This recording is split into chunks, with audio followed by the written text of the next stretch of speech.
She crawled out of the desert in the dark, bleeding, broken, and hunted by the man she had escaped. He was standing in his yard with a loaded gun pointed at the sky, begging God to give him one reason not to disappear forever.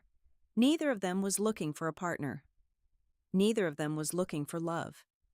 But sometimes the person who saves your life is the one you were sent to save.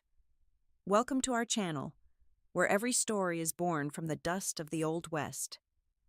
This story reminds us that your greatest wound can become your greatest weapon, and that the right person doesn't rescue you from your storm. They stand inside it with you. If this story moved something in you, like it, drop a comment, share it, and subscribe. This content was carefully researched, developed, and manually edited by our team to deliver meaningful stories with valuable life lessons. Every narrative is crafted to entertain, inspire, and empower our audience. Thank you for being part of our community.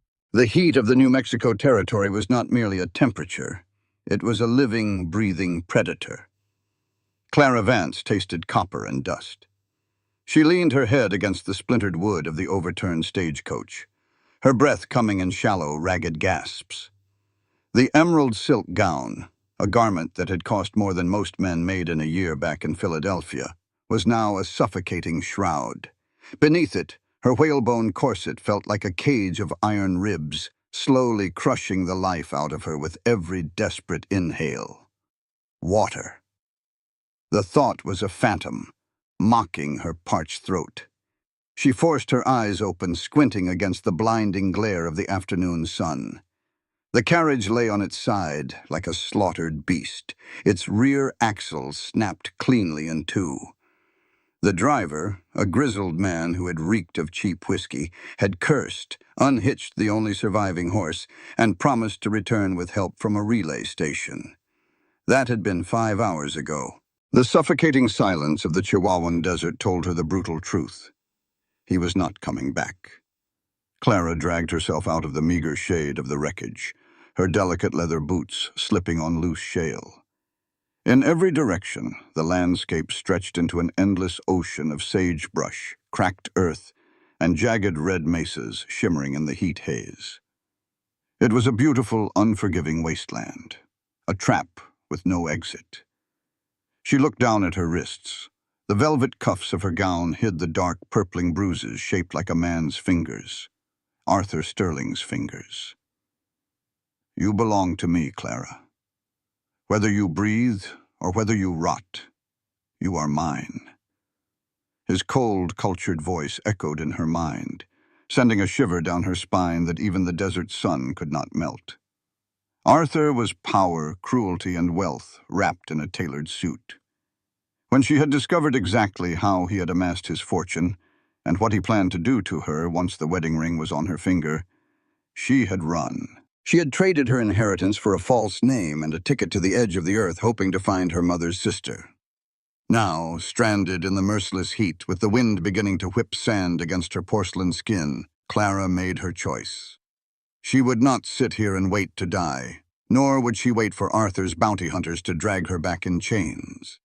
If the desert wanted her life, it was going to have to fight her for it. With trembling hands, Clara reached behind her back. Her fingers tore at the silk laces of her gown. The fabric ripped, a loud, violent sound in the quiet wilderness. She unfastened the corset, letting the heavy, restrictive garment fall into the red dirt. She breathed deeply for the first time in months, the hot air filling her lungs. She ripped the heavy petticoats away, leaving herself in only her cotton chemise, bloomers, and the torn remnants of her emerald skirt. She grabbed her small leather satchel, abandoning the heavy trunks filled with the ghosts of her past, and began to walk. By nightfall, the predator of the desert changed its face. The scorching heat vanished, replaced by a biting, bone-chilling cold that swept down from the mountains. The wind howled, a lonely, mournful sound that seemed to mock her agonizing progress. Clara had no idea how far she had walked. Her elegant boots were in shreds, the soles flapping with every step. Her feet were bleeding, leaving dark drops on the pale sand. Every muscle in her body screamed for rest, but she knew that if she laid down in the freezing dirt, She would never wake up. "Keep moving," she chanted in her mind. One more step, just one more. The moon rose, casting long, skeletal shadows across the terrain. Her vision began to blur. Black spots danced at the edge of her sight. The cold was seeping into her marrow, making her limbs feel like lead. She stumbled over a half-buried root and crashed to the ground, the impact driving the last reserve of air from her lungs. She lay there, her cheek pressed against the freezing earth. She was so tired. The pain was beginning to fade, replaced by a dangerous, seductive numbness. Perhaps this wasn't so bad. Perhaps the desert was a kinder executioner than Arthur Sterling. She closed her eyes. The darkness rushed in to claim her. Bang! The sound tore through the absolute silence of the night like a cannon shot. Clara's eyes snapped open. Her heart gave a violent, painful lurch against her ribs. That was a gunshot. She lifted her head, her neck trembling with the effort. To the west, perhaps less than half a mile away, a faint, flickering orange glow defied the darkness. A lantern. Then a voice followed the gunshot. It was a man's voice, raw, booming, and tearing at the seams with an agony that resonated deep within Clara's own shattered soul. "God!" The voice roared into the empty sky, carrying over the wind. "If you're up there, if you're listening, send me an answer. Send me anything. I can't do this alone anymore." It was a cry of absolute, terrifying desperation. It was the sound of a man standing on the very edge of his sanity. Adrenaline, sharp and sudden, pierced through Clara's exhaustion. Where there was a man, there was water. Where there was a lantern, there was a fire. She couldn't walk. Her legs refused to hold her weight. So, she crawled. She dragged herself over rocks that tore at her hands and knees. She pulled herself through patches of scrub brush that scratched her arms. She kept her eyes fixed on that singular point of light, letting the man's echoing, anguished breaths guide her through the blackness. Minutes stretched into an eternity. The glow grew brighter, revealing the silhouette of a small adobe cabin and a wooden corral. In the center of the dusty yard stood a man. He was tall, his broad shoulders heaving under a sweat-stained canvas shirt. In his right hand he held a Colt revolver, the barrel still smoking, pointed toward the merciless, star-studded heavens. His head was thrown back, his chest rising and falling in harsh, ragged rhythms. He looked like a fallen archangel challenging the creator who had abandoned him. Clara reached the edge of the yard. Her vision was swimming in a sea of gray. She tried to call out to him, to ask for help, but her throat was completely parched. The only sound that escaped her lips was a dry, broken rasp. She used the last ounce of her fading strength to drag herself over the rough gravel. She reached out with a bloody, trembling hand. Elias Thorne lowered his gun, his chest hollowed out by the agonizing silence that followed his prayer. The sky offered nothing. The desert offered nothing. He was truly, utterly alone. Then he felt something brush against the worn leather of his boot. Elias flinched, stepping back and bringing the revolver down, his thumb automatically pulling back the hammer. But it wasn't a coyote. It wasn't a rustler. Lying in the dirt at his feet was a woman. Her dark hair was a wild, tangled halo around a face as pale as moonlight. She was dressed in shredded, dirt-stained undergarments and the ruins of a green silk skirt. Her hands were bruised and bleeding, her breathing so shallow it was almost imperceptible. Elias froze, his heart hammering against his ribs. He stared at the revolver in his hand, then up at the empty sky, and finally back down to the broken woman who had literally crawled out of the darkness to collapse at his feet. Clara managed to tilt her head up. Through the haze of unconsciousness, she saw a rugged face, a strong jaw shadowed by stubble, and eyes that held the same deep, aching fractures she carried in her own soul. "Help," she mouthed, though no sound came out. Her hand slipped from his boot, and she plunged headfirst into the dark. Elias Thorne did not believe in miracles, and he certainly did not believe the Almighty had a habit of dropping answers in the dust at a man's boots. But as he stared down at the broken, bleeding woman in the dirt, the smoking Colt still heavy in his hand, His mind went entirely blank. For a long second, the only sound was the wind howling off the mesas, rattling the tin roof of his adobe cabin. The woman didn't move. She lay crumpled like discarded laundry, a stark contrast of porcelain skin and shredded blood-stained silk against the abrasive red earth. Elias shoved the revolver into his holster. He dropped to his knees, the rough gravel biting through his denim trousers. "Hey," he rasped, his voice sounding foreign to his own ears after days of unbroken silence. He reached out, his calloused fingers hovering over her shoulder before gently turning her onto her back. Her head lolled limply. Up close, the damage the desert had inflicted was brutal. Her lips were cracked and bleeding, her skin radiating a dry, terrifying heat that warned of sunstroke. But what made Elias's breath hitch wasn't the sunburn or the exhaustion. It was her wrists, where the torn sleeves of her chemise had ridden up. Dark violet bruises encircled her delicate bones. They were the unmistakable shape of a man's brutal grip. A cold, familiar fury sparked in Elias's chest. He knew the violence of men. It was the same violence that had left his brother bleeding out in the dirt 3 years ago. He slid his arms beneath her, one behind her shoulders, the other beneath her knees. She was shockingly light, all fragile bones and sheer will. As he lifted her, her head tipped against his chest. She smelled of dust, dried sweat, and a faint, lingering trace of French lavender that had no business being in the New Mexico territory. Elias kicked the cabin door open with his boot and carried her inside. The cabin was a testament to a solitary, functional life. It smelled of wood smoke, old coffee, and oiled leather. He laid her gently on his narrow cot in the corner, the mattress groaning in protest.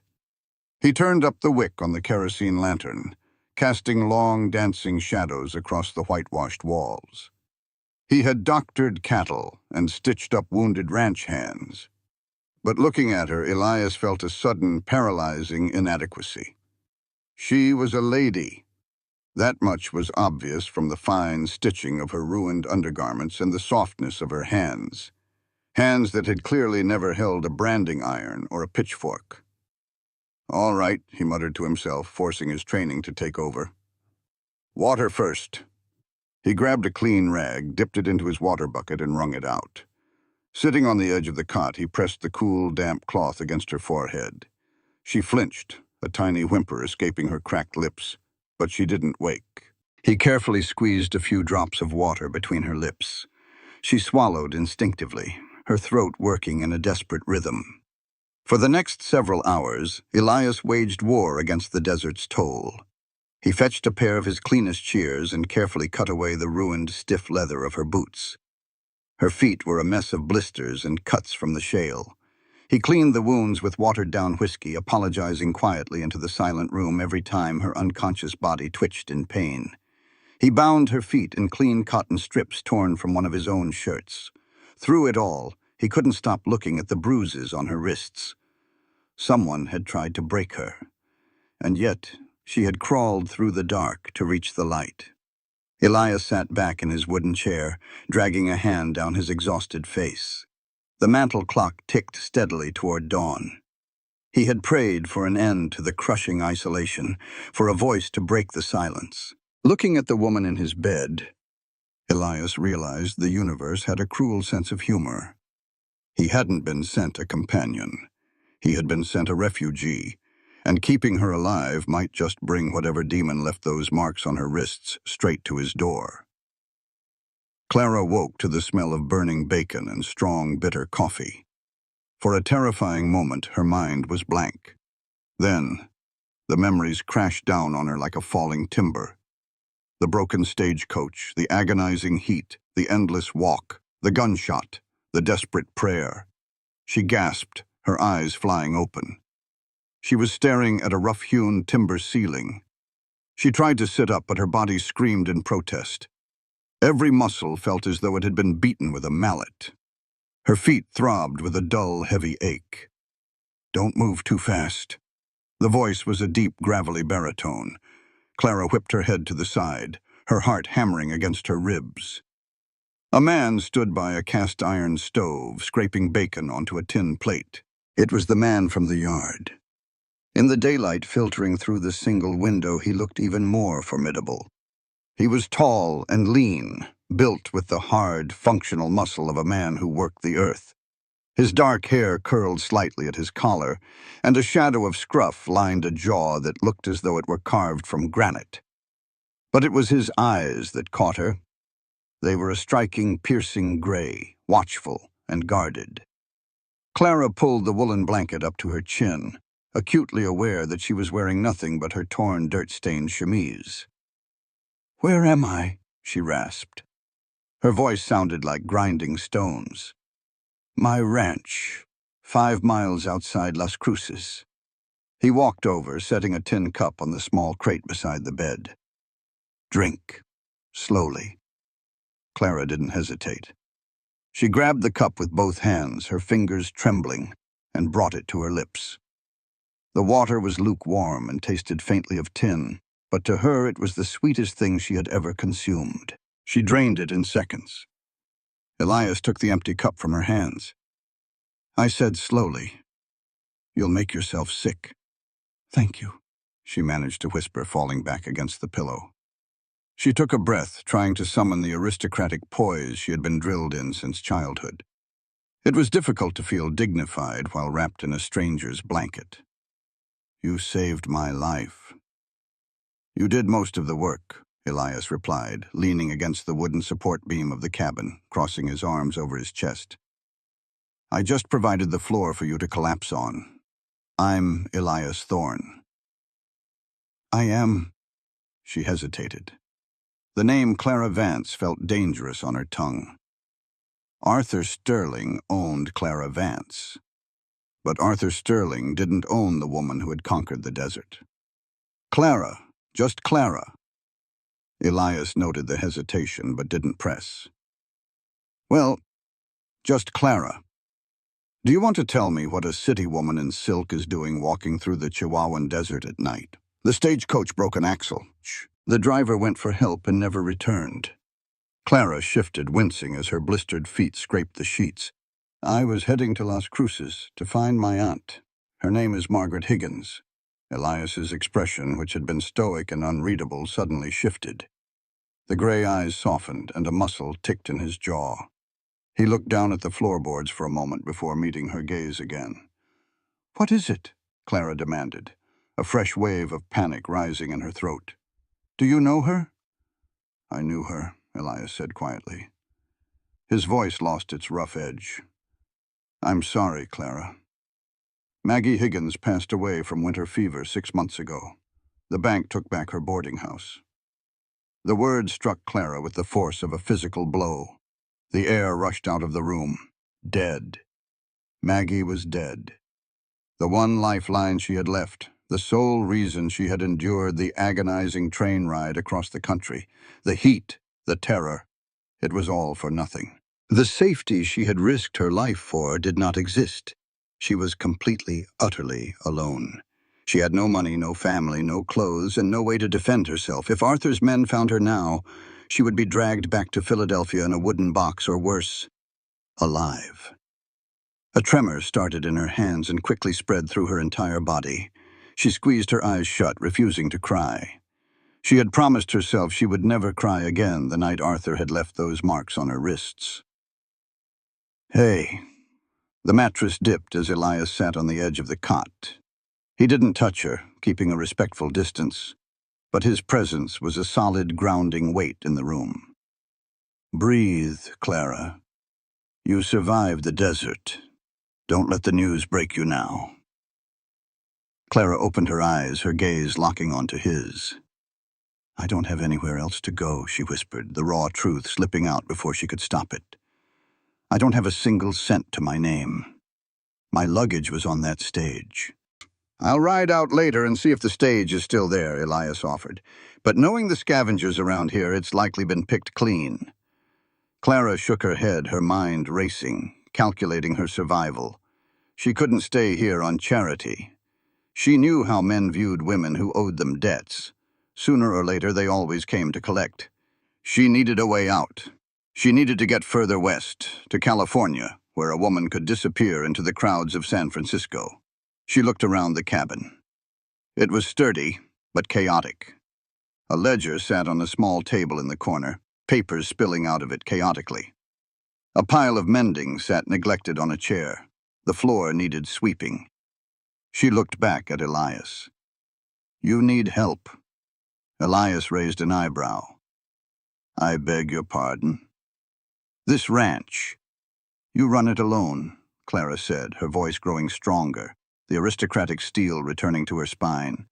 "I heard what you shouted at the sky last night. You said you couldn't do it alone anymore." Elias's jaw tightened, a dark flush creeping up his neck beneath his sunburn. The memory of his moment of weakness, witnessed by this stranger, clearly stung his pride. "What I said to the Almighty is my business. And your business is currently a mess," Clara countered, gesturing toward the overflowing ledger. "I need a train ticket to San Francisco, a first-class ticket, and enough funds to secure lodging when I arrive. I imagine that costs roughly $80. Elias let out a short, incredulous laugh. $80? Lady, I don't know how things work back east, but out here, $80 is a ranch hand's wages for 4 months. Then hire me." Elias stopped laughing. He stared at her, genuinely taken aback. "Hire you? To do what? You can barely stand." "I heal fast," Clara insisted, pushing herself up onto her elbows, ignoring the screaming protest of her muscles. "I can cook. I can clean. I can organize your ledgers. I am excellent with numbers. I will sew your clothes, bake your bread, and manage this household so you can focus entirely on your cattle." She leaned forward, her gray eyes burning with a fierce, desperate light. 3 months, Mr. Thorne. I will give you 3 months of relentless, uncomplaining labor. You will get your ranch in order before the winter snows, and in return, you will buy me that ticket to San Francisco. Elias looked at the delicate woman in his bed. He looked at the brutal bruises on her wrists, a silent testament to whatever hell she was running from. He thought about the miles of fencing that needed repairing, the calves that needed branding, and the overwhelming, crushing weight of returning to an empty, silent cabin every night. He didn't want a woman in his house. He especially didn't want a woman who brought the scent of danger and expensive lavender with her. It was a complication he couldn't afford. But as he looked into Clara's eyes, he saw a reflection of his own stubborn, battered will to survive. She wasn't asking for a handout. She was offering a trade. 3 months, Elias said slowly, testing the words. 3 months, Clara confirmed. And we maintain a strictly professional arrangement. I am your employee. You are my employer. Nothing more. Elias stood up, towering over the cot. He reached out his large, calloused, dirt-stained hand. Clara hesitated for a fraction of a second. Then she reached out her own bruised, trembling hand and placed it in his. His grip was firm, warm, and astonishingly gentle. A strange jolt of electricity snapped between their palms, a sudden, startling awareness of the sheer physical reality of the other person. They both pulled their hands back a second too fast. "Deal," Elias said, his voice a shade rougher than it had been a moment ago. "But the second you can walk, the silk stays in the rag bin. Out here, you work or you starve. I understand," Clara said, her chin lifting defiantly. "I won't let you down." Elias turned toward the stove to fetch her plate of bacon. "Rest up, city girl. Your 3 months starts tomorrow." Clara fell back against the pillows, her heart pounding a frantic rhythm against her ribs. She was trapped in the middle of nowhere with a heavily armed solitary cowboy. But as she watched Elias Thorne plate her breakfast, his broad back to her, she realized one vital thing. For the first time in a year, she felt entirely safe. It took 3 days for Clara to be able to stand without the room tilting dangerously on its axis. During that time, Elias Thorne was a ghost in his own home. He left before dawn, leaving a plate of hardtack and dried beef by the stove, and returned long after the sun had bled out over the western mesas.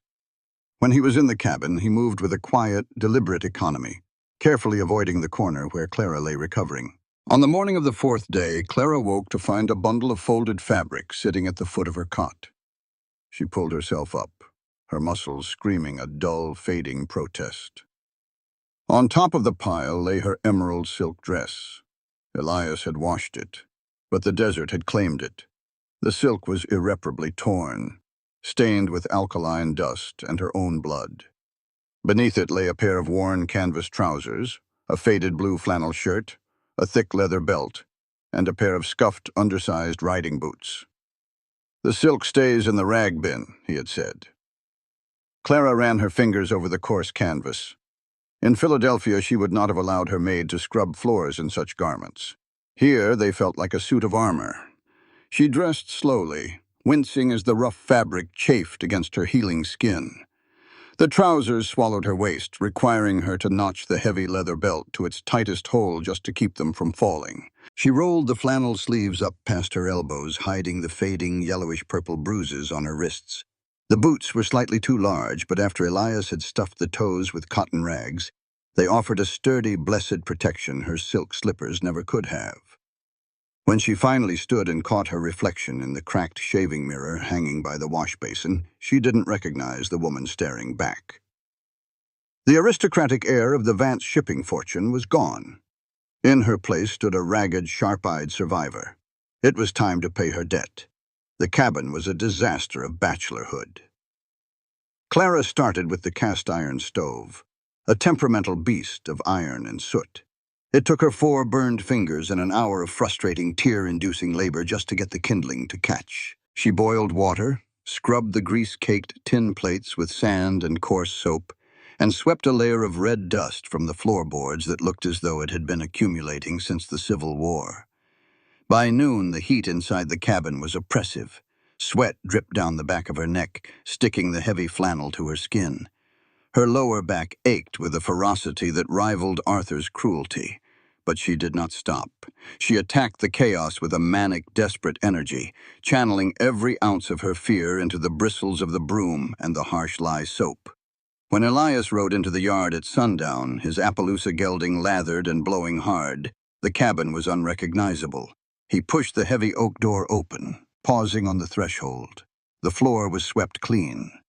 The scent of stale tobacco and unwashed wool had been replaced by the smell of baking biscuits and simmering pinto beans. The lantern glass had been polished until it gleamed, casting a warm, steady circle of light over the small wooden table. Clara stood by the stove, a wooden spoon in her hand, wiping a smudge of soot from her forehead with the back of her wrist. She looked exhausted, her hair falling out of its pins in messy, damp strands. Elias stood frozen in the doorway, the dust of the trail clinging to his broad shoulders. He looked around the room, then back at her. His jaw worked silently for a moment. He had expected her to be in bed. He had expected complaints, tears, or at the very least, a burned supper. "You should be resting," he finally said, his voice rough. "We made a bargain, Mr. Thorne," Clara replied, her tone perfectly level, though her legs were trembling with fatigue. "I do not intend to be a burden for the next 3 months. Wash up. Supper is ready." Elias didn't argue. He stepped outside to the pump, scrubbing the dirt and sweat from his face and hands. When he returned, they sat at the small table in silence. He took a bite of the biscuits. They were slightly dense, the bottom edges scorched black. The beans lacked the salted pork he usually threw in. It was a meager, flawed meal. Elias ate 3 platefuls without saying a single word. When he finally pushed his plate away, he reached into his shirt pocket and pulled out a small leather-bound book, tossing it onto the table between them. "You said you were good with numbers," he stated, leaning back in his chair, his piercing gray eyes locking onto hers. Clara pulled the ledger toward her. She opened it, and her organized mind immediately recoiled. The columns were a chaotic scrawl of graphite, numbers crossed out and rewritten, expenditures mixed with cattle head counts and half-remembered debts to the general store in Las Cruces. It was the financial record of a man who was drowning. "This is—" Clara hesitated, searching for a polite word. "A disaster," Elias finished for her, no trace of offense in his voice. Just a tired, brutal honesty. I can track a stray calf across 10 miles of hardpan, but ink and paper have always fought me. The bank in town is threatening to call in a note before winter. I need to know exactly what I owe and what I can sell. Clara traced a line of numbers with her fingertip. In Philadelphia, Arthur had forbidden her from looking at his ledgers, claiming a woman's mind was too fragile for commerce. The insult fueled the fire in her belly. "I need a sharpened pencil," she said, pulling the lantern closer. For the next 4 hours, the only sounds in the cabin were the howling of the desert wind and the scratch of Clara's graphite against the paper. Elias sat in the armchair by the cold hearth, mending a broken bridle, but his eyes kept drifting toward the table. He watched the way she worked. She was relentless, her brow furrowed in deep concentration, her delicate fingers moving with swift, lethal precision across the chaotic pages. She wasn't just performing a chore. She was organizing his survival. Around midnight, Clara sighed, dropping the pencil. She rubbed her eyes, leaning back in the chair. Elias set the bridle down and walked over. The cabin was small, and when he stood behind her chair, he seemed to swallow all the air in the room.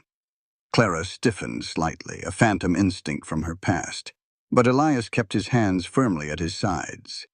He leaned over, his chest inches from her shoulder, to look at the open ledger. He smelled of leather, horses, and the crisp, cold night air. It was a grounded, earthy scent, entirely devoid of the expensive cologne Arthur used to mask his cruelty. "Well?" Elias murmured, his deep voice vibrating in the quiet room. "You are losing money on feed," Clara said, her voice surprisingly steady despite his proximity. She pointed to a neatly organized column she had created. "You've been buying from Miller's Supply, but based on your head count, you're overpurchasing by 20%. Furthermore, your interest rate at the Las Cruces Bank is exorbitant. They are bleeding you dry on a loan that should have been renegotiated 2 years ago." Elias frowned, studying the stark, undeniable truth laid out in her elegant handwriting. "I didn't know I could renegotiate." "They rely on you not knowing," Clara said fiercely, looking up at him over her shoulder. "They rely on you being a rancher, not a banker. Tomorrow I will draft a letter to the bank manager. If you sell 15 head of your older steers before the first freeze, you can pay down the principal enough to force their hand." Elias stared at the numbers, then shifted his gaze to her face. In the golden light of the lantern, the dark shadows under her eyes were stark, but the look in her eyes was sharp as a hunting knife. "You learned all this in Philadelphia?" he asked softly. "I learned that men with money will take everything from you if you don't understand the rules of their game," Clara replied, looking away. Elias slowly straightened up.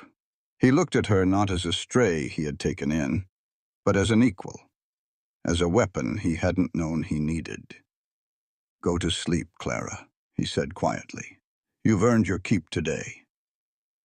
The fragile, unspoken truce they built over the ledgers was tested 3 days later. The sky turned a sickly, bruised purple just after midday. The temperature plummeted 20 degrees in an hour, and the wind began to scream, carrying a blinding wall of red dust. Clara was inside, kneading dough, when the cabin door burst open. Elias stood in the frame, a bandana pulled up over his nose, his eyes wild. "I need your help, now." Clara didn't ask questions. She dropped the dough, grabbed a heavy woolen coat off the peg, and plunged into the storm behind him. The wind hit her like a physical blow, stealing her breath. Sand pelted her face like buckshot. She kept her head down, blindly following the broad shape of Elias's back as they fought their way across the yard to the barn. Inside, the air was thick with dust and the frantic, echoing sounds of panicked animals. But Elias didn't stop at the cattle stalls. He ran to a large folding box at the very back. Clara caught up to him, gasping for air, and stopped dead. A beautiful roan mare was lying on her side in the straw, her coat slick with sweat, her eyes rolling in terror. She let out a horrific, high-pitched scream that made Clara's blood run cold. "She's foaling early," Elias shouted over the roar of the wind hitting the barn roof. He was already stripping off his coat, rolling his sleeves up his muscular forearms. The storm spooked her. The foal is turned wrong. If I can't reach in and turn it, they're both going to die. Clara froze. She had never seen an animal give birth. She had never seen so much blood. Panic, cold and sharp, gripped her lungs. I can't do this, her mind screamed. I am a shipping heiress. I don't belong in the dirt. Clara! Elias's voice snapped like a whip, cutting through her panic. He was kneeling in the bloody straw behind the mare.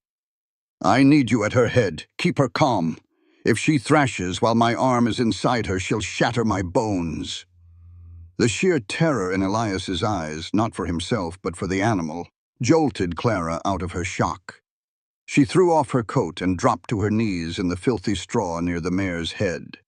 The horse thrashed, her heavy hooves kicking violently against the wooden stall. Clara reached out, ignoring the danger, and placed her hands firmly on the mare's sweaty neck. Shh, Clara murmured, her voice trembling at first, then gaining strength. Easy, girl, easy. I've got you. Elias worked with desperate, bloody determination. The mare screamed again, throwing her head back. Clara didn't pull away. She leaned her own body weight against the horse's neck, stroking her muzzle, speaking in a low, constant stream of nonsense and comfort. That's it, Elias grunted, sweat pouring down his face, mixing with the dust. Hold her steady, Clara. Just a little more. For 20 agonizing minutes, they fought a war in the dirt. Clara's arms ached. Her knees were bruised from the hard floor, and the smell of blood and amniotic fluid was overwhelming. But she didn't look away. She kept her eyes locked on the mare's panicked brown eyes, offering the only comfort she could. Got it, Elias shouted suddenly. She's turned. Okay, girl, push. With a final massive heave from the mare, the foal slid out onto the straw in a rush of fluid. Silence fell over the stall, broken only by the howling wind outside and the harsh, ragged breathing of the two humans and the exhausted horse. Elias quickly cleared the membrane from the foal's nose. A second later, the tiny creature shook its head and took a sudden gasping breath. Clara sagged against the wooden partition, utterly depleted. She looked down at her hands. They were covered in dirt, sweat, and the mare's blood. Her flannel shirt was ruined. Her hair was a wild, dust-filled rat's nest. She looked across the stall at Elias. He was kneeling in the muck, his arms coated in blood up to the elbows, his chest heaving. He looked up, his gray eyes locking onto hers through the dim, dusty light of the barn. There was no mockery in his gaze, no pity, only a stark, profound respect. You didn't run, he said, his voice barely audible over the storm. Clara looked at the newborn foal, clumsily trying to untangle its long legs. A strange, fierce warmth bloomed in her chest, melting away the icy residue of Philadelphia. No, Clara breathed, meeting the cowboy's intense gaze without flinching. I didn't. They stayed in the barn until the storm passed, sitting in the straw, watching the mare clean her foal. They didn't speak. They didn't need to. The invisible wall that had separated the runaway bride and the broken cowboy had cracked, shattered by the visceral reality of life, death, and shared labor. The 3-month countdown ticking in Clara's head suddenly felt a lot less like a prison sentence, and a lot more like a ticking clock she wasn't sure she wanted to beat. By the end of her 3rd week, Clara Vance no longer bled when she gripped a broom handle. The blisters on her palms had hardened into pale yellow calluses. The aristocrat who had required a maid to lace her corset was dead. In her place was a woman who could split kindling, pluck a chicken, and balance a ledger that had been bleeding money for 2 years. She and Elias existed in a delicate functional orbit.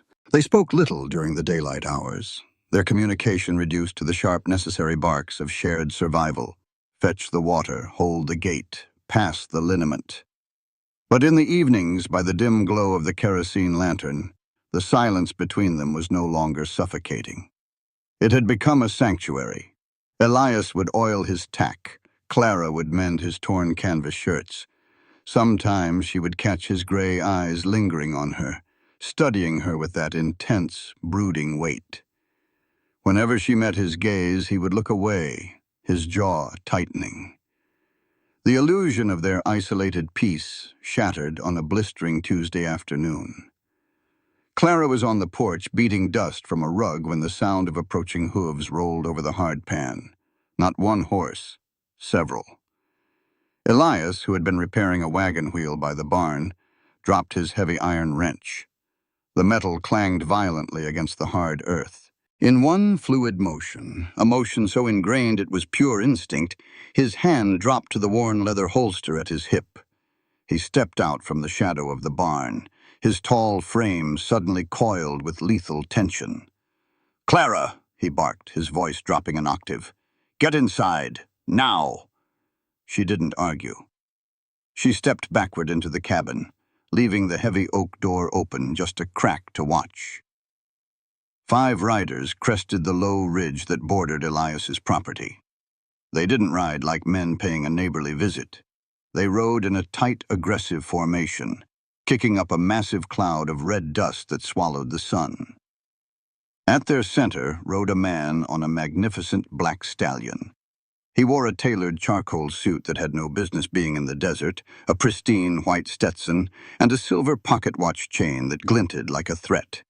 Even from the porch, Clara could smell the arrogant, suffocating stench of wealth. It reminded her instantly of Arthur. Her breath caught in her throat, her hand flying to her chest. Elias stood his ground in the center of the yard, his thumb resting casually, too casually, on the hammer of his Colt. The riders pulled up, their horses blowing and stamping the dry earth. The men flanking the suited man were rough, scarred drifters, heavily armed with repeating rifles resting across their saddles. "Thorne," the man in the suit drawled. His voice was smooth, oiled, and entirely devoid of warmth. "Croft," Elias replied.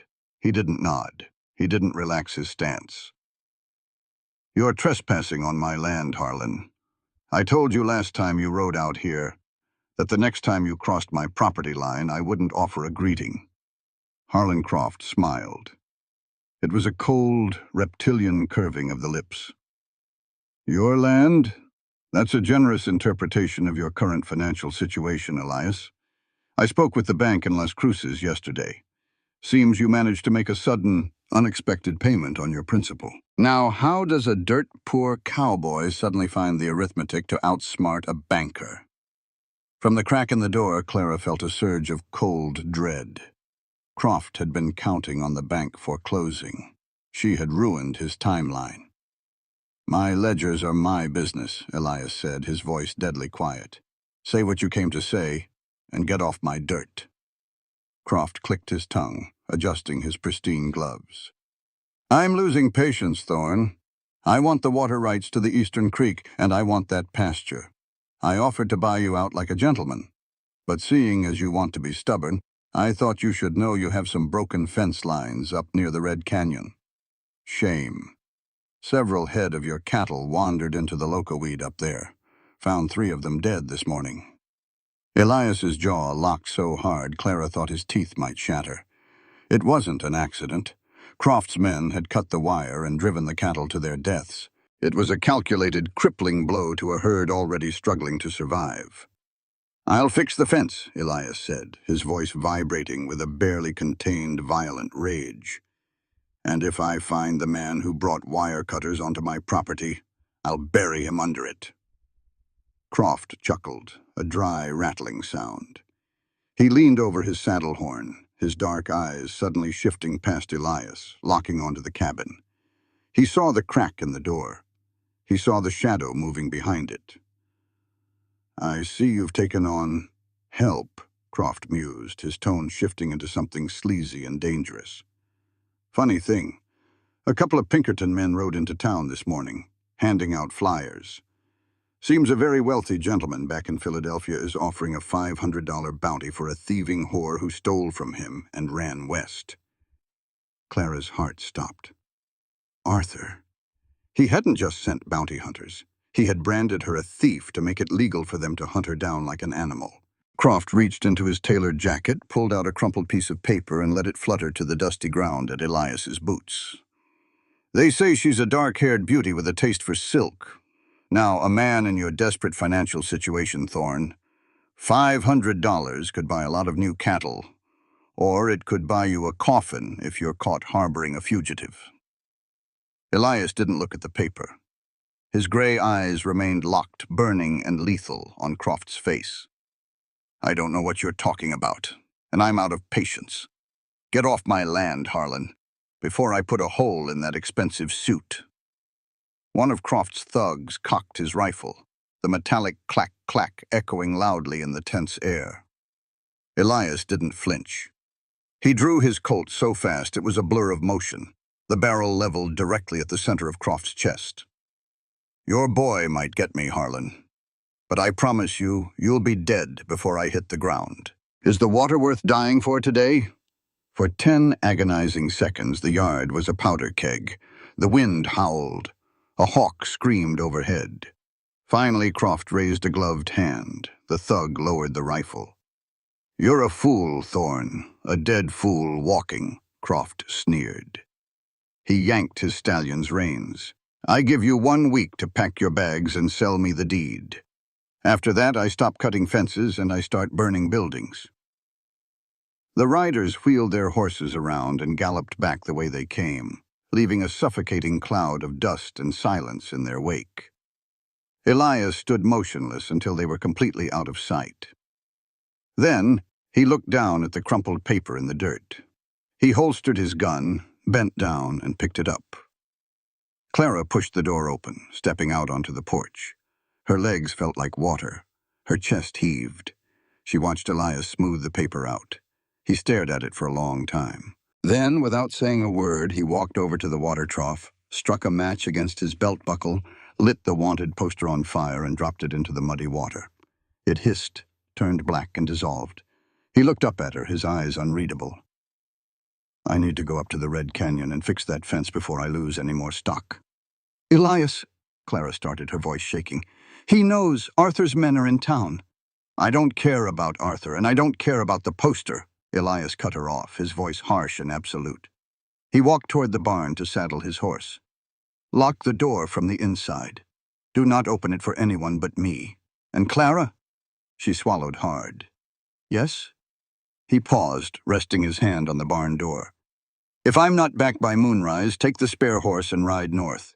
Keep riding until you hit the rail line."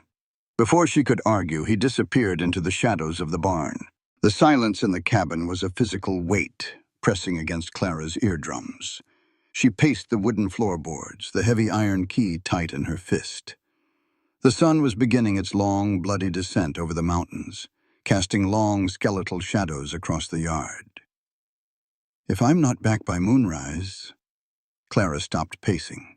She looked at the empty peg on the wall where Elias's heavy canvas coat usually hung. Beneath it, leaning against the rough adobe bricks, was his spare rifle. A Winchester model 1873.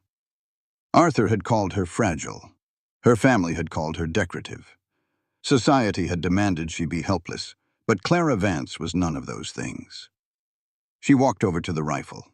She picked it up.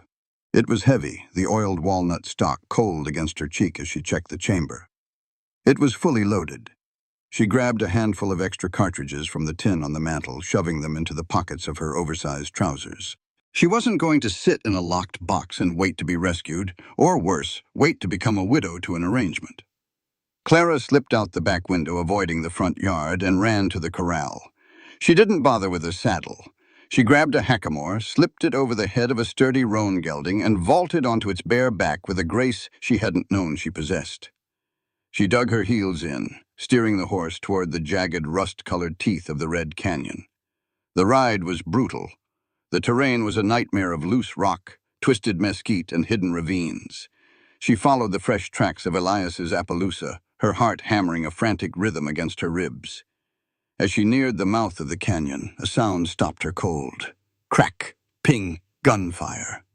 Clara slid off the horse, tying the reins to a scrub oak. She grabbed the Winchester and scrambled up the steep, rocky embankment, tearing her fingernails on the sharp shale, pulling herself up until she could look over the ridge into the canyon below. The scene was a slaughterhouse waiting to happen. Elias was pinned behind a large fallen boulder at the bottom of the ravine.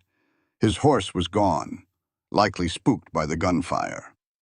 Above him, positioned on the opposite ridge, were three of Croft's thugs. They had the high ground. They had him completely trapped in a crossfire. Every time Elias tried to peek out to return fire with his Colt, the rock around him exploded into deadly shards of shrapnel. "Give it up, Thorne!" one of the men yelled, his voice echoing off the canyon walls. "Croft said we could leave you breathing if you signed the paper, but I wouldn't mind putting a bullet in your gut just for the fun of it." Clara saw Elias wince, his hand clamping down over his left shoulder. Dark blood was already seeping through his shirt, staining the canvas a stark, wet crimson. He was hit. He was out of ammunition, or close to it, and he was going to die in the dirt. A terrifying, icy calm descended over Clara. The panic evaporated, replaced by a hyper-focused clarity she hadn't felt since she was 16 years old, standing on a manicured lawn in Pennsylvania.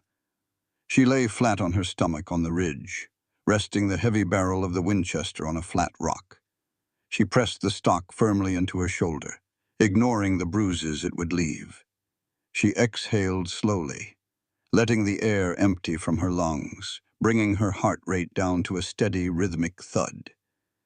She sighted the man furthest to the left. He was standing up, exposing his chest, aiming his rifle down at Elias's boulder. Clara didn't aim for his chest. That wasn't the goal. She adjusted her sight an inch to the right, aiming directly for the heavy iron receiver of the thug's rifle. She squeezed the trigger. The Winchester roared, kicking back violently into her shoulder.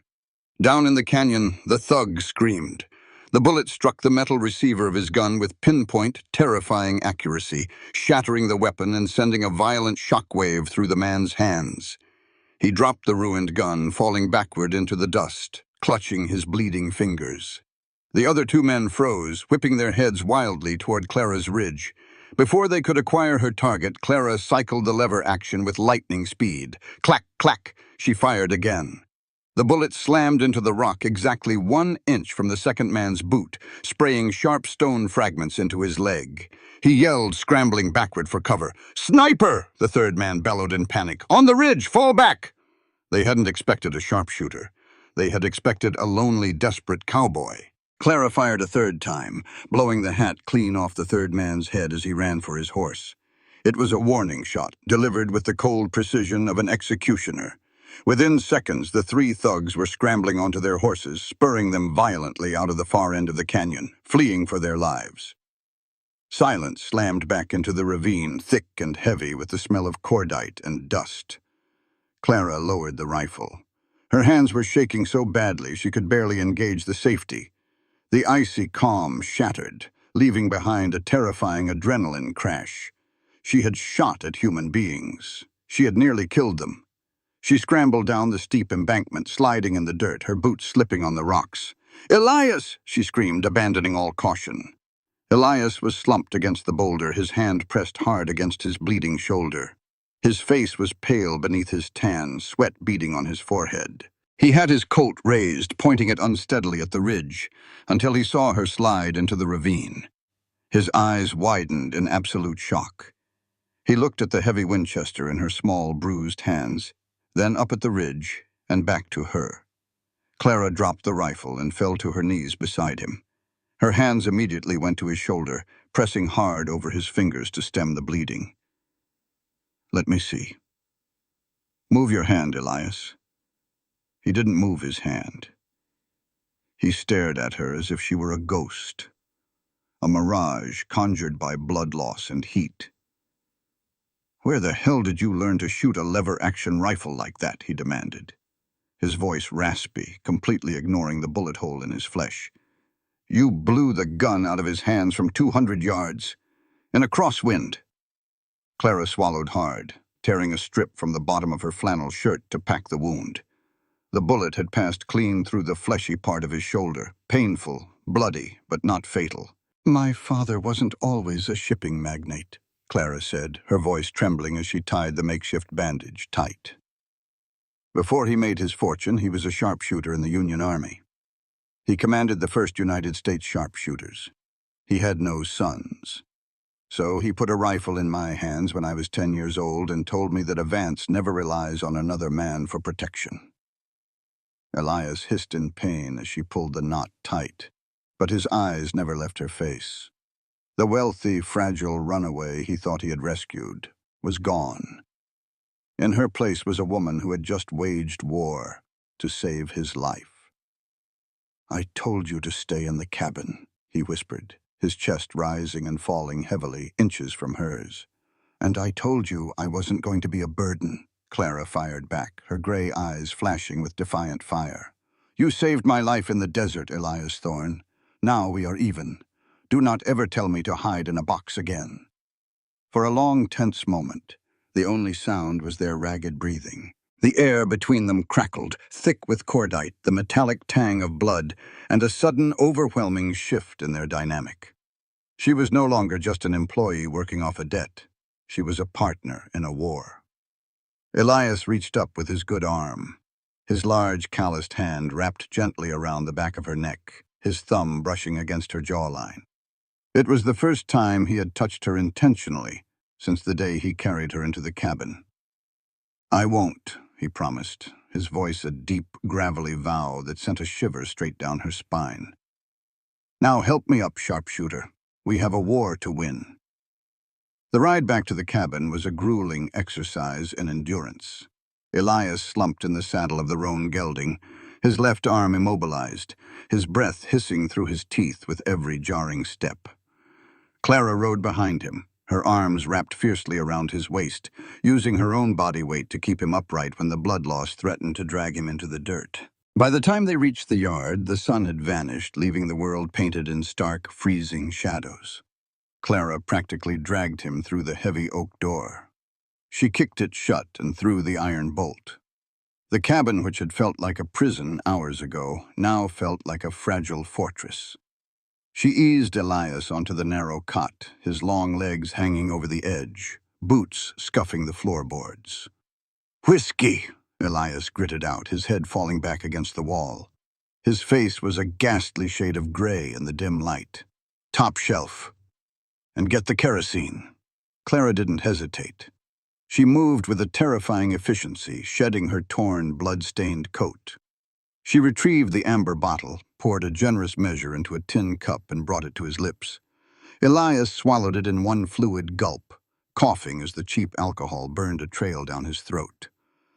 "I have to clean the wound," Clara said, her voice dropping to a low, steady register. The sharpshooter was gone, replaced by the woman who had kept a mare calm through a brutal birth. "I have to take your shirt off, Elias." He nodded once, his jaw tight. Clara knelt beside the cot. Her fingers, still trembling slightly from the adrenaline of the canyon, went to the buttons of his canvas shirt. She unfastened them one by one, her knuckles brushing against the hard, hot planes of his chest. When she reached the fabric, plastered to his left shoulder by drying blood, she paused. "It's going to hurt," she warned. "Tear it," he commanded. Clara gripped the fabric and ripped it away. Elias let out a low, guttural groan, his right hand gripping the iron frame of the cot so hard his knuckles turned white. In the warm, flickering light of the lantern, Elias Thorne was stripped of his armor. His chest and shoulders were a map of hard, lean muscle, forged by years of unforgiving labor. But it was the scars that made Clara's breath hitch. Aside from the fresh, weeping bullet hole in his shoulder, there was a jagged, faded white line slicing across his ribs, and another, a thick, ugly starburst of scar tissue just below his collarbone. She poured clean water into a basin, adding a splash of whiskey to sterilize it. Taking a clean rag, she began to clean the fresh wound. The bullet had passed cleanly through the muscle, a stroke of immense luck. But the tissue was torn and inflamed. Elias watched her as she worked. He watched the way her dark hair fell across her pale neck, the intense, furrowed concentration between her brows, the absolute lack of disgust or fear in her gray eyes. She was so close, he could smell the dust and the faint, enduring scent of lavender on her skin. "You didn't flinch," Elias murmured, his voice rough with pain and something much deeper. Clara rinsed the rag. She pressed a clean, dry bandage against the entry wound. "I told you." I am not fragile. I know, Elias said. He looked down at his own chest, at the old white scar below his collarbone. That one was a rustler's blade, 3 years ago. Clara paused, her hand resting lightly against his uninjured right shoulder. The cabin was utterly silent, wrapped in a blanket of isolation. She knew instinctively that Elias Thorne did not share his ghosts easily. "What happened?" she asked softly. Elias closed his eyes. The tension in his body shifted from physical pain to a heavy, suffocating grief. It was winter, a bad one.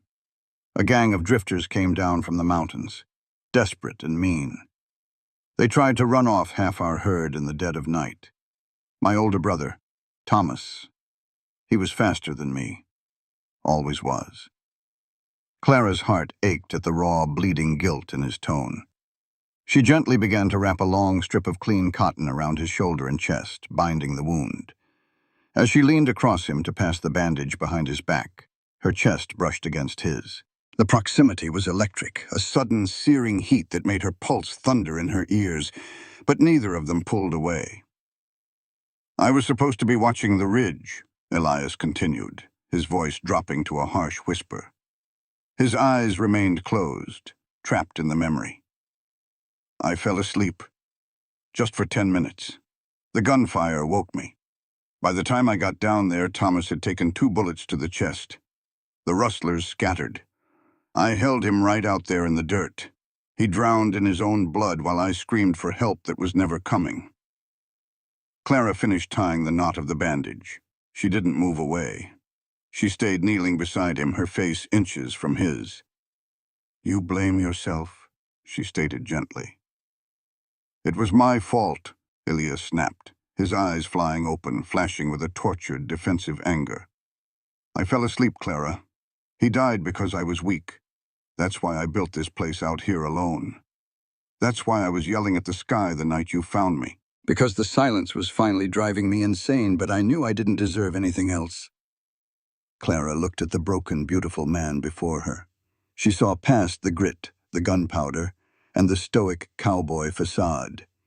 She saw a man punishing himself for being human. Slowly, deliberately, Clara reached out. She didn't touch his fresh wound. Instead, she pressed her palm flat against the center of his chest, right over his violently beating heart, her fingertips resting against the edge of the old scar. Elias sucked in a sharp breath. His entire body went rigid beneath her touch. "You are not weak, Elias Thorne," Clara whispered fiercely, her gray eyes locking onto his and holding them captive. "You are the strongest man I have ever known, and Thomas would not want you to bury yourself alive in this desert." Elias stared at her. The air in the cabin grew thick, heavy with an agonizing magnetic pull. The space between them vanished. He could feel the warmth of her breath against his jaw. He wanted to kiss her. God, he wanted to kiss her so badly it felt like a physical ache in his bones. He wanted to lose himself in her, to let her chase the ghosts away. His right hand came up, his rough, calloused fingers wrapping gently around her wrist. His thumb brushed over the fading bruises Arthur had left there. A silent vow passed between them in the dim light. "I will protect you. I will not let them break you." There was no kiss. The moment was too raw, too profoundly intimate for something as simple as a kiss. It was a binding of souls, forged in blood and confessed sins. Elias lowered his head, pressing his forehead against hers. Clara closed her eyes, leaning into his solid warmth, letting out a long, shuddering sigh. For the first time in their lives, neither of them was alone. But outside, the wind began to howl, and the darkness was gathering its forces. The fever set in around midnight. Despite Clara's meticulous cleaning, the trauma of the gunshot and the brutal ride back had drained Elias's reserves. He tossed and turned on the narrow cot, his skin burning, his mind slipping in and out of delirious memories of rustlers and blood. Clara sat beside him for hours, bathing his face with cool water, murmuring soft assurances, until his breathing finally leveled out into a deep, heavy, exhausted sleep. It was nearing dawn when the dog started barking. Clara snapped awake from where she had been dozing in the wooden chair. She stood up instantly, grabbing the Winchester from the table. She crept to the window, pulling the edge of the flour sack curtain back just a fraction of an inch. Her blood ran ice cold. The yard was full of men. There were at least 15 of them, heavily armed, sitting atop restless horses. The faint pre-dawn light illuminated the polished silver badges pinned to the chests of 2 men in the front, Pinkerton detectives. And beside them, sitting on his black stallion, was Harlan Croft, holding a blazing pitchfork. "Thorne!" Croft's voice boomed across the yard, shattering the quiet morning. "Come on out, Elias. We know she's in there." Elias groaned on the cot, his eyelids fluttering, trying to fight his way out of the fevered sleep. "Clara," he rasped, his hand blindly searching for his Colt. Clara rushed to the bed, pressing her hands firmly against his good shoulder, keeping him down. "Shh. Stay still. You're bleeding again." "Miss Vance," one of the Pinkertons yelled, "we have a legal warrant for your arrest, signed by a federal judge in Pennsylvania.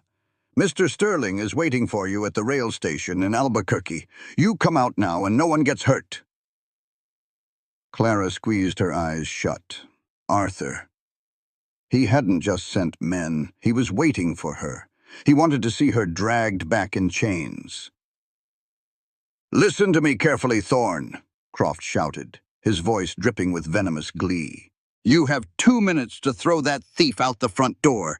If you don't, I drop this pitchfork on your dry hay bales. We burn your barn, we burn your cabin, and we shoot you when you try to run out of the flames. You're going to hang for harboring a fugitive anyway." Elias forced his eyes open. Through the haze of fever, he saw the absolute terror in Clara's face. He tried to sit up, his teeth bared in a snarl. "Hand me the rifle!" "No," Clara whispered.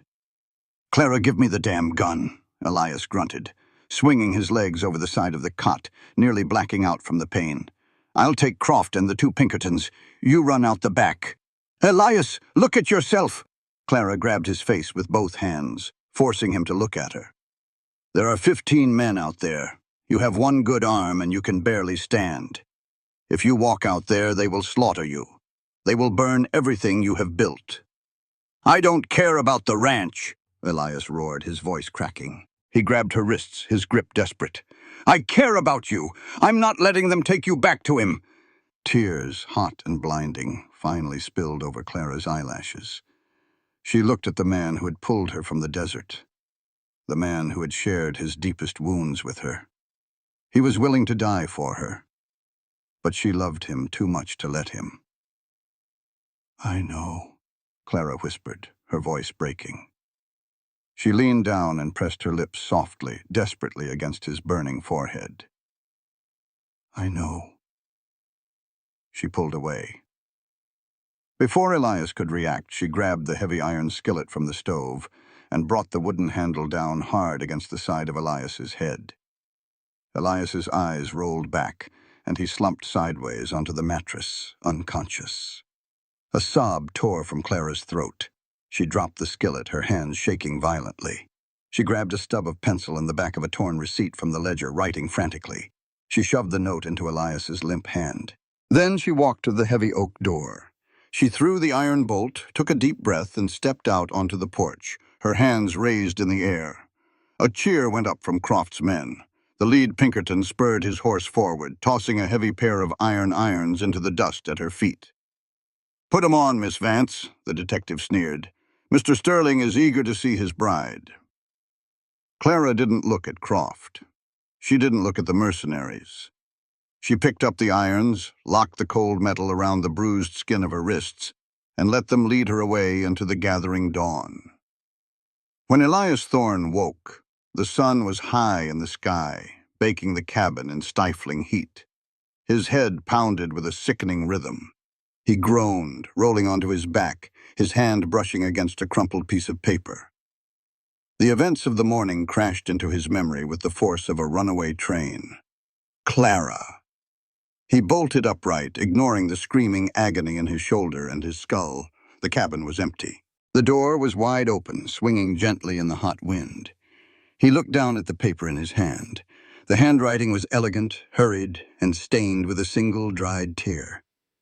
Elias, running away is what victims do. I am done being a victim, and I refuse to let my demons destroy the only good man I have ever known. Survive.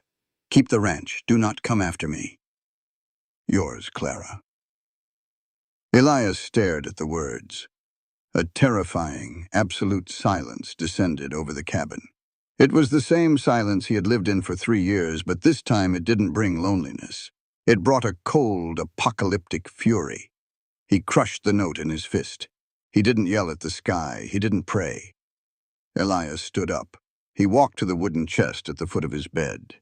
He opened it and pulled out a heavy canvas bandolier bristling with cartridges. He slung it over his uninjured shoulder. He checked the cylinder of his Colt, snapping it shut with a deadly metallic click.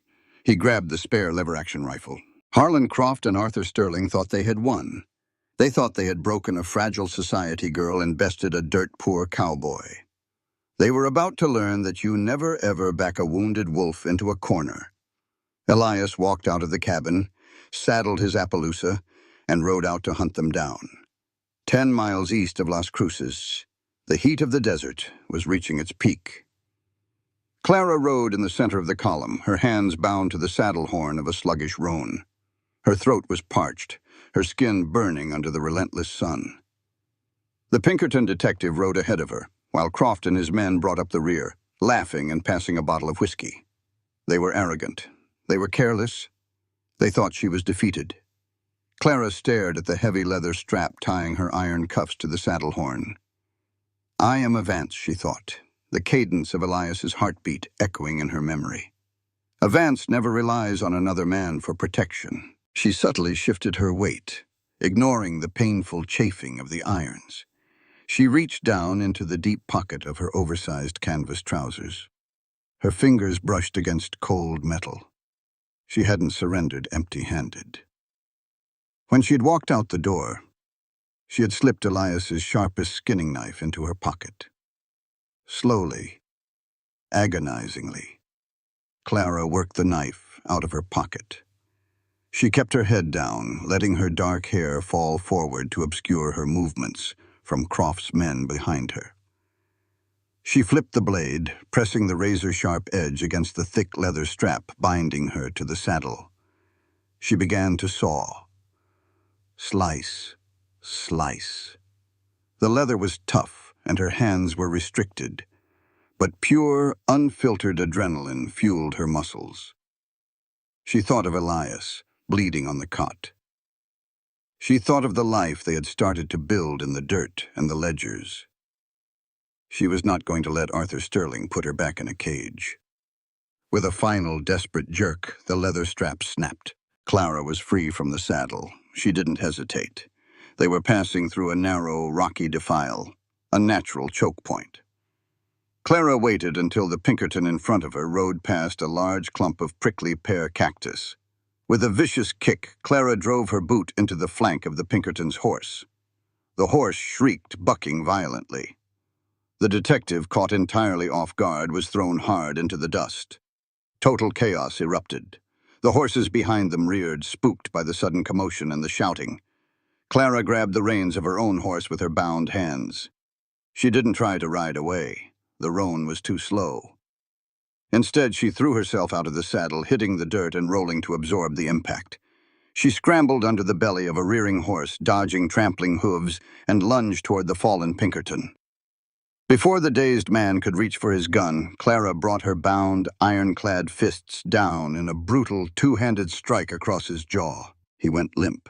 She grabbed his revolver from its holster. "Hey!" Croft bellowed from the rear, drawing his gun. "Shoot her! Shoot the horse!" Clara didn't flinch. She thumbed back the hammer of the heavy revolver, aiming directly at the ground in front of Croft's black stallion, and pulled the trigger. The gunshot echoed deafeningly in the narrow canyon, kicking up a spray of sharp rocks. The stallion panicked, rearing up so high it threw Croft backward into the dirt. In the ensuing madness, Clara spotted the Pinkerton's fast, sleek chestnut gelding dancing nervously near the canyon wall. She ran to it, grabbing the saddle horn, and vaulted into the saddle with a desperate, wild agility. Bullets whizzed past her ear, shattering the rock face beside her. Clara kicked the chestnut into a dead sprint. She lay flat against the horse's neck, the wind tearing the remaining pins from her hair. She didn't ride east toward the rail line and Arthur. She didn't ride toward safety. She yanked the reins hard, turning the horse west. She rode back into the fire. She rode back to Elias. The desert was a vast, shimmering anvil, and Elias Thorne was the hammer. He rode the Appaloosa hard, pushing the beast to the very edge of its endurance. His left arm hung practically useless at his side, the fresh bandages already soaking through with dark, hot blood, but he felt no pain. A cold, terrifying numbness had taken over his nervous system.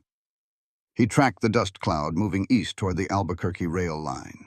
15 men, his mind calculated with lethal detachment. A shotgun for the close quarters, the lever action for the distance, and the Colt for whoever is left standing. He didn't expect to survive the afternoon. He only expected to take Harlan Croft and those Pinkerton badges straight to hell with him, and buy Clara enough time to disappear. He crested a sun-baked ridge, the wind whipping his dark hair across his eyes, and pulled back on the reins. Below him, the narrow canyon cut through the red rock like a hatchet wound, and emerging from the dust of that canyon was a single rider. It wasn't a Pinkerton.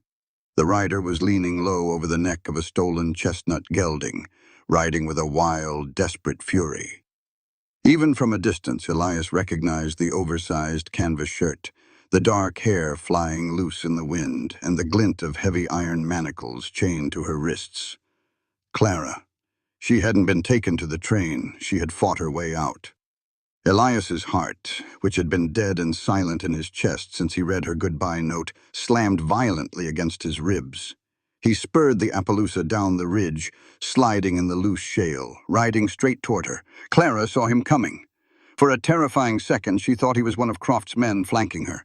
Then she recognized the broad shoulders, the dark canvas, and the Winchester gripped in his right hand. A sob of pure, unfiltered relief tore from her parched throat.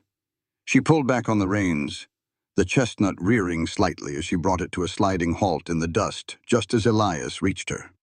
"Elias!" she gasped, her voice raw. He practically threw himself out of the saddle, ignoring the agony in his shoulder. He grabbed the bridle of her horse, his gray eyes frantically scanning her from head to toe. He saw the bruises on her face, the dust coating her skin, and the brutal heavy iron cuffs locking her wrists together. "I told you not to come after me," Clara breathed, tears cutting clean tracks through the dirt on her cheeks. "I told you to survive." "And I told you I wasn't going to let them put you in a cage," Elias roared, his voice cracking with an emotion so raw it physically hurt to hear. He reached up, grabbing her bound hands, his thumbs grazing her bruised knuckles. "You think my life is worth a damn if you're not in it?" Before Clara could answer, the thunder of hooves echoed from the mouth of the canyon. Harlan Croft and 5 of his remaining men burst into the open plain. The Pinkerton detective Clara had knocked off his horse was bleeding from the jaw, looking murderous. They saw Clara. And then they saw Elias Thorne standing in front of her, holding a Winchester. "There they are," Croft bellowed, drawing his silver-plated revolver. "Kill him. Shoot the horse. Shoot the cowboy. I don't care. Just get the girl." Elias didn't panic. He let go of Clara's hands and took a step forward, placing his body entirely between her and the charging riders. He didn't seek cover. He didn't shout a warning. He simply raised the Winchester with his one good arm, rested the heavy barrel against the crook of his bleeding left elbow to steady it, and pulled the trigger. Crack! The lead Pinkerton's horse went down, throwing the detective violently into the sagebrush. Elias cycled the lever. Clack, clack. He fired again. The bullet shattered the wooden pommel of Croft's saddle. Croft shrieked, dropping his silver revolver in terror, fighting to keep his panicked stallion under control. The remaining thugs pulled up hard, their horses dancing nervously. They raised their rifles, but Elias was faster, colder, and utterly devoid of the fear of death. He fired 3 more times in rapid succession. He didn't aim to kill. He aimed to disarm, to terrify, to prove that he was a force of nature they could not defeat. Dust exploded at the thug's boots. A rifle stock splintered into pieces. "He's a madman," one of the hired guns yelled, his horse rearing. I ain't dying for $50, Croft. Shoot him, you cowards! Croft screamed, his pristine suit covered in dust, his face purple with rage. But the Pinkerton detective, nursing a broken jaw and a dislocated shoulder from his fall, struggled to his feet and raised a hand. He looked at Elias, standing like a wounded, lethal sentinel in the dirt, and then looked at Clara, who sat tall in her saddle, refusing to cower. "Hold your fire!" the Pinkerton spat, spitting blood into the sand. He glared at Croft. "Mr. Sterling paid us to retrieve a terrified runaway. He didn't tell us we'd be walking into a war with a sharpshooter and a lunatic. The bounty ain't worth a massacre. We're done." "You work for me!" Croft screamed. The Pinkerton ignored him, whistling for his remaining men. "Let's ride out. Sterling can come to the territory and collect her himself if he wants her that bad." Croft was left sitting on his stallion, entirely alone against Elias's leveled Winchester. The arrogant smirk was completely gone from his face, replaced by the stark realization that he had pushed a desperate man too far. Elias slowly walked forward, the rifle aimed squarely at the center of Croft's chest. "Harlan," Elias said, his voice dropping to a deadly, quiet register that carried over the wind. "If I ever see your shadow cross my property line again, if I ever hear your name spoken in Las Cruces, I will not aim for your saddle." Croft swallowed hard. He looked at the smoking barrel of the rifle, yanked his reins, and spurred his horse, galloping away toward the town in a cloud of cowardly dust. The silence rushed back into the desert, leaving only the sound of heavy, ragged breathing. Elias lowered the rifle. The adrenaline that had kept him upright suddenly evaporated. He swayed on his feet, the color draining entirely from his face. He dropped the Winchester into the dirt and fell to his knees, his right hand gripping his bleeding shoulder. "Elias!" Clara slid off her horse, the iron cuffs clanking heavily as she hit the ground. She fell to her knees in front of him, her bound hands reaching up to cup his face. "Elias, look at me. Stay with me." He leaned his forehead against hers, his eyes closed, his chest heaving. "I thought I lost you," he whispered, the words tearing out of his throat. "You didn't." "I'm right here," she promised, her thumbs stroking his jawline. Elias opened his gray eyes. They were completely stripped of their defenses, laying his soul bare in the harsh desert light. "Clara, the night you found me," he rasped, his breath mingling with hers. "You heard me yelling at the sky. You thought I was praying for companionship. You were lonely," she said softly. "I was giving up," Elias confessed, delivering the truth that had haunted him for weeks. "My bags were packed inside the cabin, the gun in my hand. I was going to sell the herd to Croft for pennies the very next morning.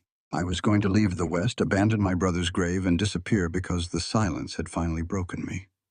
I was firing that gun into the air as a surrender." Clara's breath caught in her throat. The implication of his words settled over her like a heavy, warm blanket. "And then you crawled out of the dark," Elias continued, his rough hand coming up to cover her bound ones. "You didn't just organize my ledgers, Clara. You gave me a reason to stay. You gave me a reason to fight. You saved my life." Tears blurred Clara's vision. She had spent her entire life being told she was a pawn, an ornament, a piece of property to be traded. Arthur Sterling had tried to crush her spirit, but here, kneeling in the dirt with a bleeding cowboy, she realized she possessed a power she had never understood. She had the power to save a man's soul. "Let's go home, Elias," she whispered fiercely. "Let's go home and fix the fences." The sun was sinking below the mesas, painting the sky in violent streaks of bruised purple and gold by the time they staggered back into the cabin. Elias collapsed into the heavy wooden armchair by the cold hearth. He was trembling, completely spent. Clara ignored her own exhaustion, the chafing of the heavy irons on her wrists and the stinging cuts on her face. She immediately set to work, rebuilding the fire, boiling water, and securing fresh bandages. Once she had cleaned and tightly bound his shoulder again, she poured him a cup of black coffee laced with whiskey.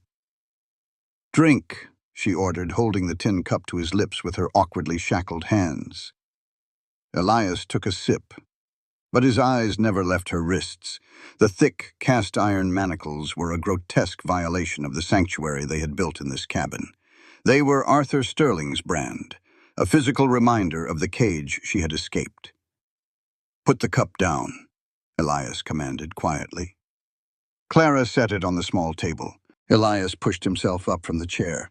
He walked over to his heavy wooden toolbox in the corner, his movements stiff and agonizingly slow. He pulled out a heavy steel chisel and a blacksmith's hammer. "Sit on the floor. Put your wrists on the anvil block," he said, gesturing to the heavy stump of oak he used for mending horseshoes. Clara knelt on the floorboards. She rested her hands on the scarred wood. The iron chain connecting her wrists clinked loudly in the quiet cabin. Elias knelt beside her. He positioned the sharp edge of the chisel against the iron hinge of the right cuff. His left arm was useless, strapped tightly to his chest. He had to swing the heavy hammer with only his right arm, requiring perfect, absolute precision. If he missed by an inch, he would shatter her fragile wrist bones. "Don't move," he warned, his voice low and tight with concentration. "I trust you," Clara said without a single second of hesitation. Elias looked into her eyes. He saw the unwavering, absolute faith shining in the gray depths. He took a deep breath, raised the heavy iron hammer, and brought it down with a vicious, ringing strike. Clang! Sparks flew in the dim light. The iron hinge cracked. Elias struck it again, his muscles bunching with the effort, channeling every ounce of his hatred for Arthur Sterling into the blow. Crack! The heavy iron cuff snapped open. It fell away from Clara's right wrist, hitting the floorboards with a dull thud. The skin beneath it was raw, bruised purple and yellow, layering fresh trauma over the old marks Arthur had left. Elias moved the chisel to the left cuff. He swung again, twice. The second cuff shattered, joining the first on the floor.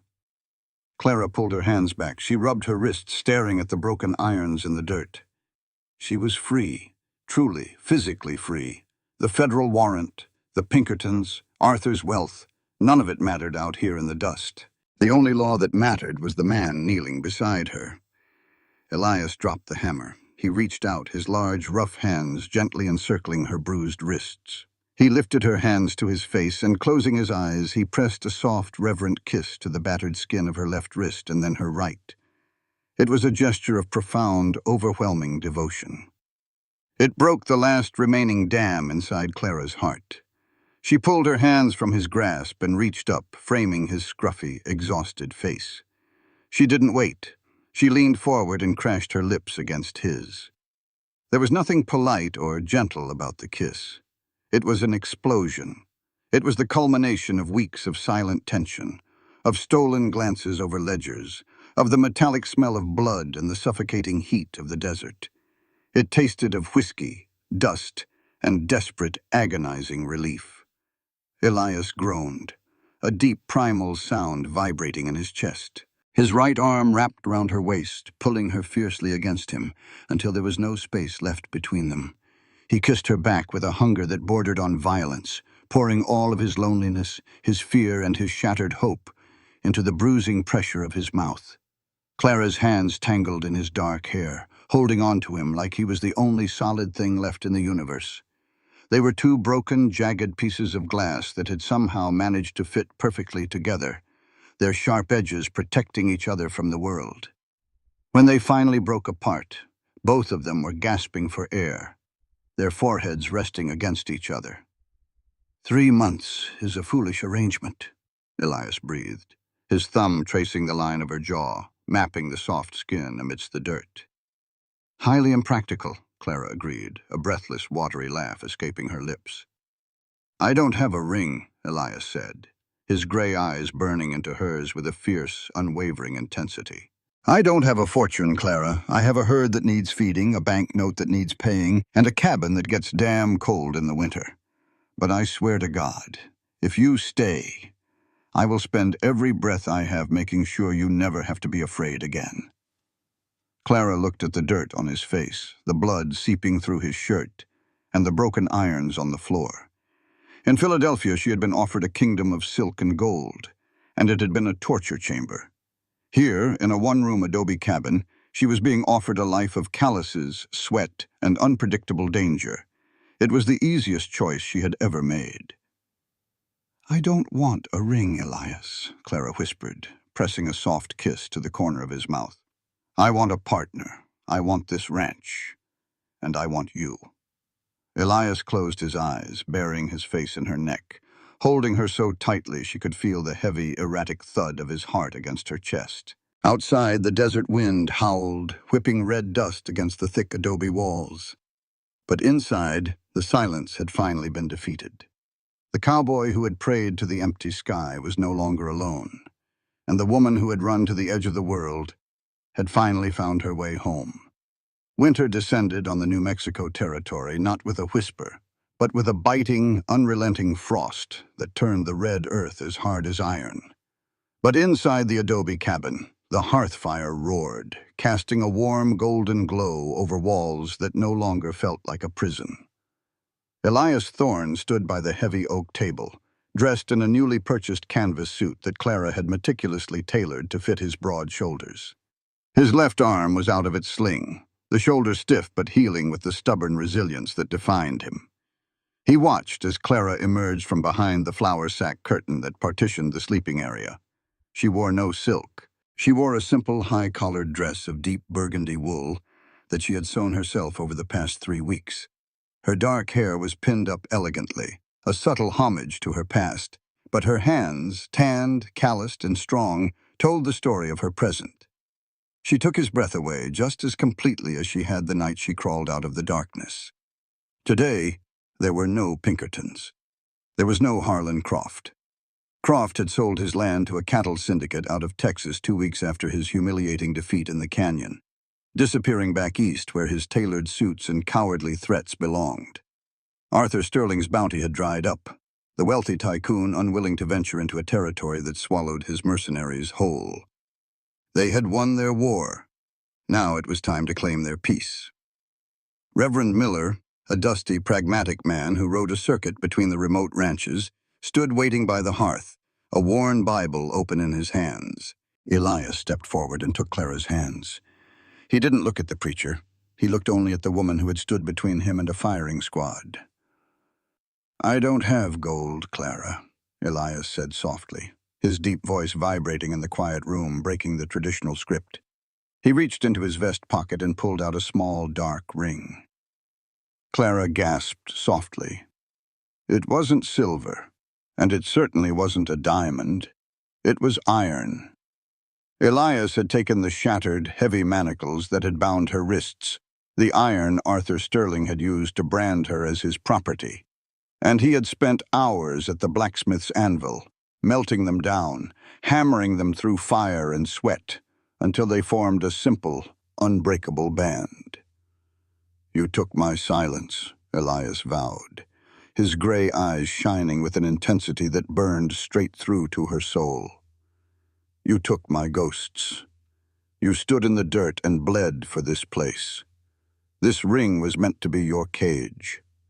But I forged it in my own fire, Clara, because my love for you isn't delicate. It won't break, and it will guard you until the day I die."